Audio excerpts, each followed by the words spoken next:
गणपती म्हणजे आपले लाडके गणेशा, आपल्या प्रत्येकाच्या मनाचा, घराचा आणि हृदयाचा राजा.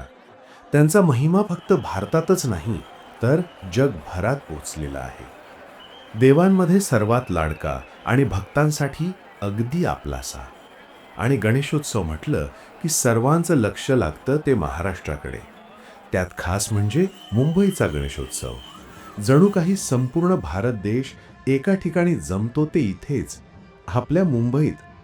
मुंबई आणि गणेशोत्सव ह्यांचं एक अद्भुत, शब्दात न मावणारं नातं आहे.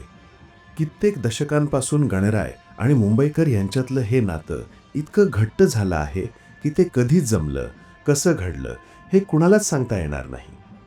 भक्तांचा उत्साह, प्रेम आणि भक्ती हेच तर या उत्सवाचं खरं सौंदर्य आहे.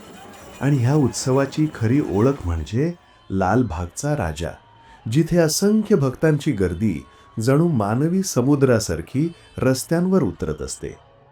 समुद्राच्या लाटा जशा वाऱ्यावर नाचतात, तसंच हे भक्त आपल्या लाडक्या बाप्पासाठी झगडत, थकून न जाता फक्त एक झलक पाहण्यासाठी आतुर होतात. त्या एका दर्शनातच त्यांना आयुष्यभराची समाधानाची शक्ती मिळते. आणि मग बाप्पाला निरोप देण्याची वेळ येते.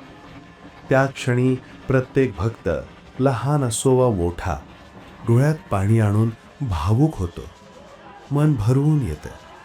कारण हा निरोप फक्त बाप्पाला नाही, तर आपल्या हृदयाच्या एका भागाला असतो. पण आशेचा, प्रेमाचा आणि पुन्हा भेटण्याच्या आनंदाचा एकच स्वर सगळीकडे घुमतो. गणपती बाप्पा मोरया, पुढच्या वर्षी लवकर या. आणि तर बघूया आपल्या लाडक्या बाप्पाचा निरोप घेताना.